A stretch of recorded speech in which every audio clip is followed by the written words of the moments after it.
બનાસની ધરતીના આથમણા ચડે કચ્છની રોડની કાંધે આવેલો આ વરુડીમાં નાળેશ્વરીનો વિસ્તાર છે. આ પંથકના રાજમથક વાવનગરીના રાણ ભજેશંકરીજે તેમની પ્રજાવત્સની કથા તથા તેમના પ્રજાના રાજ્ય પ્રત્યેની વફાદારીની કથા ગઢની રણછોડો અમે રજૂ કરીએ છીએ. તમારે એમને કરવેરો ભરવાનો છે. આવો ગોતા. મારો કરવેરો મારી સાથે. મારો કરવેરો ભરાઈ ગયો છે, તો પણ છતાં તમે કેમ માગો છો? કોણ છો મગતરાઓ? આને એકલો જાણીને બંધી કેમ કરો છો? અમે પણ જોઈએ આને બંધી તમે કેમ કરો છો?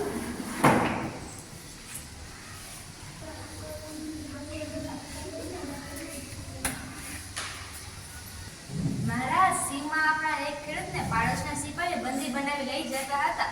આપણા રાજની મહિલાએ તેમને ભગાડી મૂક્યા. જંગમબાઓ, તમારી જેમ હું આ જંગમબાઓને મળવા જાઉં છું. જગદંબાઓ, તમારી ત્યાં મને પૂછવું છે. તમે આજે હાથી ખાવા જેવું કામ કર્યું છે. આ કાળભરણ કરી આ દેવીઓને એક એક સોનાની વીંટી અપાવો. આ જગદંબાઓને સોનાની એક એક વીંટી આપવાનું ભૂલાય નહીં, એ ખાસ ધ્યાન રાખજો. જી મહારાજ. ઘણી ખમ્મા વાવના રાજા ભજેશસિંહને ઘણી ખમ્મા. મને નિંદર નથી આવતી. કાલનો પ્રસંગ માટે મારી પ્રજાનું રક્ષણ માટે કંઈક કરવું પડશે. કાલે મારો ડાયરો ભરવો જ પડશે. ચક્ર, ભાયકો, સામતરો, જાગીરદારો અને ઠાકોરોને દરબારમાં ડાયરામાં બોલાવવા મોકલો. જી મહારાજ.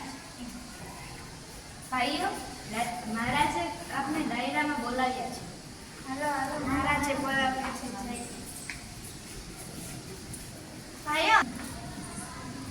ભાઈઓ, આપણા રાજ્યમાં કોઈ દુઃખી છે? બાપુ, આપની કૃપાથી કોઈ દુઃખી નથી. આપણા મહારાજમાંથી કોઈ મોટી આફત નથી, પણ આ પણ શું બાપુ? આપણા પાડોશમાં આવેલા રજવાડા આપણે નિરાશ કરવા દે એમ નથી. સીમાડેથી કાંક ને કાંક માઠી વાતો આવતી રહે છે. મને તમારા ઉપર પૂરો ભરોસો છે. મને મારી ચિંતા નથી, પણ પ્રજાની ચિંતા કરવી જ પડે ને. રાજ્યના પાડોશા આપણે મોભા આપણું મન ખૂજે એવું થાય છે. બાપુ, એ વાતે જરાય ગભરાવા જેવી કે મૂંઝાવા જેવી નથી. અમારા માવતરે મગતારા સાથે બોલી લેવાનું ભણાવ્યું છે. એ જરાય કાકરી સાળો કરશે તો આપણે સૌ પહોંચી લેશું. હા, પહોંચી વળીશું. આપણે એમ કરીએ કે વાવનગર ફરતે એક મજબૂત ગઢ ચડાવી લઈએ. એવો મજબૂત ગઢ કે 10 મહિના મથે તોય ચોર અંદર ના આવી શકે. ઊંટના સિંગ તૂટે પણ તોય લૂંટારાથી નહીં આપણે રક્ષણ રહેશે. શું કહેવું ભાઈઓ? હા, ગઢ બનાવી લે છે. બાપુ, એ વાત અત્યારે હાલતી રહેવા દો. અમે બધા ભેગા મળીને એ વાતનો બરાબર વિચાર કરશું. પછી ગઢ જે બનાવો એ આપણને જણાવું. ચિંતા ન રાખો. કોઈ માંદી પડે કે ઉલટી જાય, રાણા ખબર રાખે તેના પરિવારની ચિંતા કરે. અરે કોઈની દીકરીને કરિયાવર દેવાનો હોય તો પછી સગે તેમ ન હોય તો ખબર જ કેમ પડે? તેનો પ્રસંગ રમચમ પૂરો થાય. આમ છે કે રાજાના જય જયકાર કરવાની મનાઈ એટલે રાણાની ઉચ્ચ દુર્કારની જવાબદારી આપણી છે.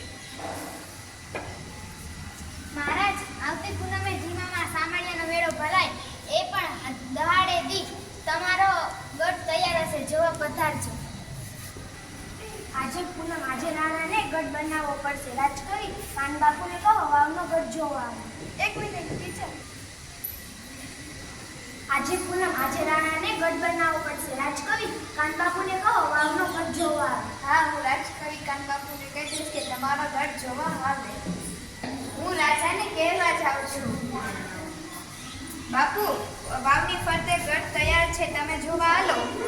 કોઈ પથ્થર નથી ગયા, સિમેન્ટ, માટી, કાકડા, ગઢ કેમ તૈયાર છે? બાપુ, ગઢ બનાવે છે, તમે જોવા આલો. હેલો. હાલો છે.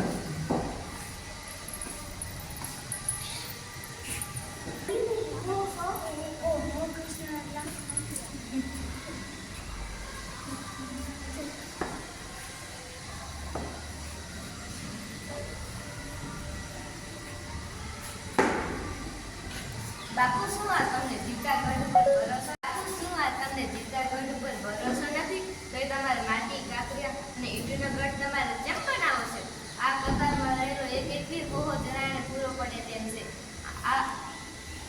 અમારે લાસો ઉપર થઈ કોઈ રજવાડ તો શું એક ચકલું વામાં પગ નહીં નાખી શકે તો પછી તમારું ચણતરનો ગઢ તમારે શું કરવો છે ખરેખર મારી પ્રજાએ બનાવેલો ગઢ એટલે કે કઈ કાકરી ચાલુ કરવાની જરૂર નથી. ધન્ય છે મારી પ્રજાને.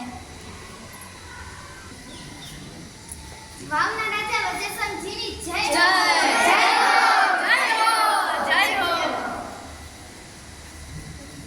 ગઢમાં માટીને ગઢમાં કાકરા ગઢમાં માટીને ગઢમાં કાકરા રે લોટ. ગઢ જણતા વળી જશે રાજજે. ગઢની રટ છોડવા રૂડા રાજવીર લોટ.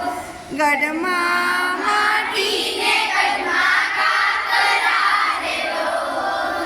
ગઢની રટ છોડ જશે રાજ રે. ગઢની રટ છોડ રૂડા રાજવીર લોટ. મારે આવા જ ગઢની જરૂર હતી. જેમ કે મને જોતો તો તેવો ગઢ મને મળી ગયો. હવે મને મને વાવની જરા પણ ચિંતા નથી. તમને અમારો આ ગઢ કેવો લાગ્યો કોમેન્ટમાં કહેજો. જય